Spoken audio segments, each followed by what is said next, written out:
major problems we all face are identity crisis and self-doubt. And self-doubt especially plagues us women. So, what advice can you give us? Doubt is a very good thing. Only a fool is dead sure of everything. You know? Only idiots are dead sure of what they're doing. Either you must be an idiot or you must be a fanatic, then you're dead sure. Otherwise, every moment there's a doubt about everything. It's a good way to live. Doesn't it conflict with confidence, self-confidence? See, we'll come to that. Doubt means you have an active intelligence, constantly looking at everything of all possibilities, because there is nothing here in the world which is 100% yes or 100% no. You're always looking for pluses and minuses and seeing how to gather more pluses and act.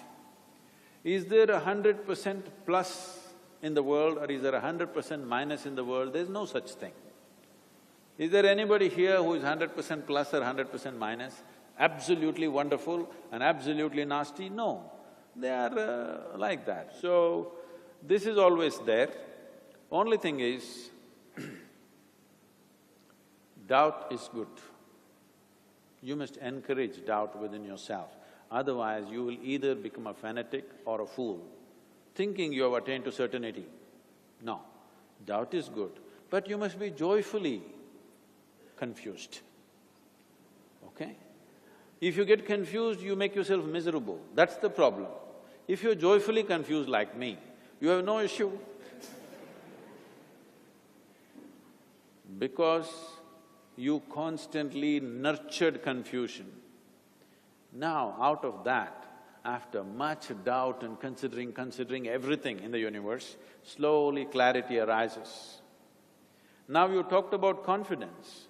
Confidence is a terrible thing because confidence means without clarity you have attained to certainty. Confidence is the first step towards fanatism. You will see nobody is as confident as a fanatic, isn't it? Because you become a one-track mind, you never question yourself, you never question your actions, you never question your thoughts and emotions. You just become certain. So, this kind of certainty is of no use.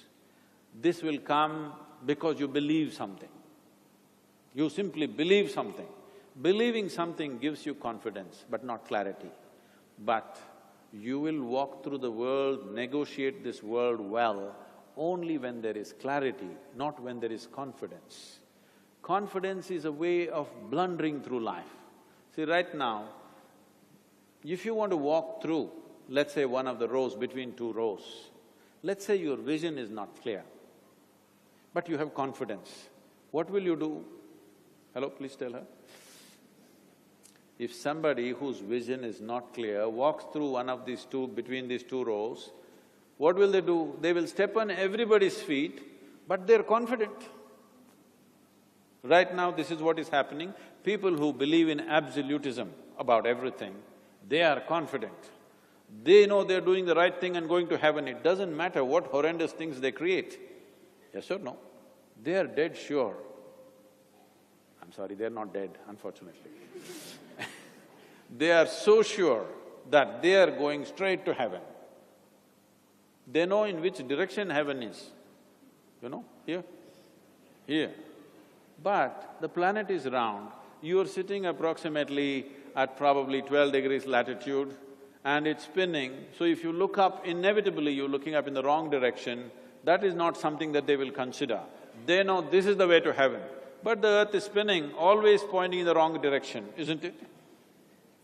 But they are dead sure because they believe this is it. So confidence is a very bad thing that's been nurtured in people. What you need is clarity. Clarity needs working upon yourself. It will not come simply like that. That you express doubt about everything and consider constantly, slowly clarity will arise out of that. Because you see clearly, you have clarity. Confidence, you don't have to see clearly. Just like that, you believe you're right, then you're confident. Confidence is a terrible substitute for clarity. Please bring clarity into your lives. If you are a confident… oh, you're not an engineering manager. Management. If you're a confident manager without clarity, you will be a blundering fool with people. Yes, but if you have clarity, you don't have to claim you're a manager. Everybody will line up behind you to ask what to do next because they see clarity in you.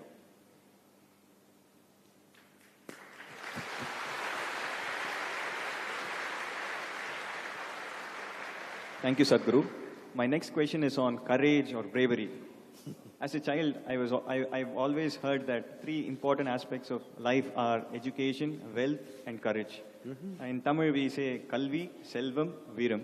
So, as students of IT Madras, the education aspect is taken care. We also believe that the wealth part will be taken care once we graduate from IT Madras. Courage becomes a question mark. Could you give us some insights on courage?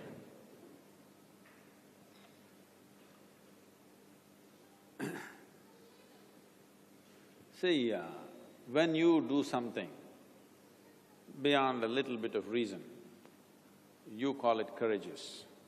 But when somebody else does the same thing, we think he's stupid, he's risking his life, okay? When we step back from something, we call it caution. When somebody else step back, we say he's a coward. So this courage business is a very relative thing. What is courage, what is not courage? The question is just this. There are some people who are capable of walking into situations without knowing a thing about it, okay?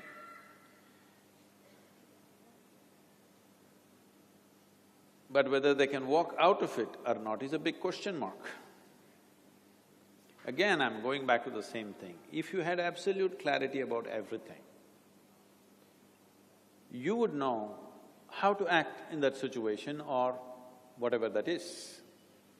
And you would largely know the consequence of that action.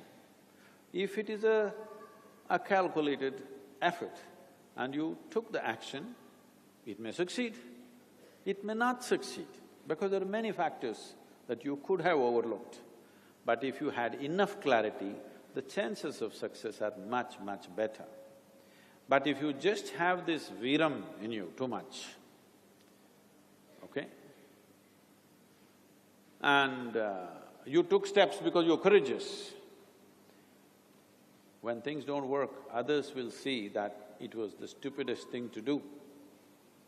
So you must understand, you will be attributed with all kinds of qualities, positive qualities, as long as you're successful. The moment you fail, people will see the same things that they said was courageous, they will say after 5 years, he is an utter fool. What a thing he has done to himself and to everybody. So the important thing is, the purpose of human action is success. It doesn't matter whether it's a big thing or a small thing that you do. If you… don't torture the children, huh? If you…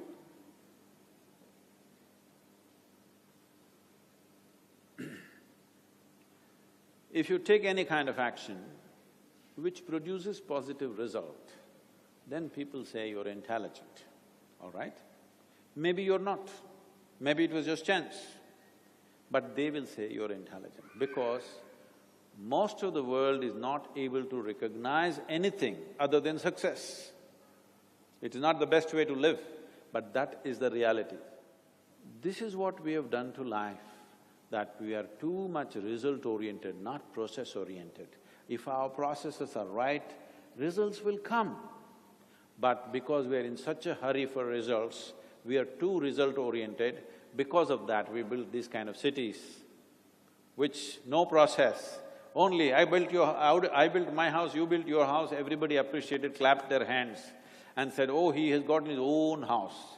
It's a disaster for the city, but I got my own house, all right?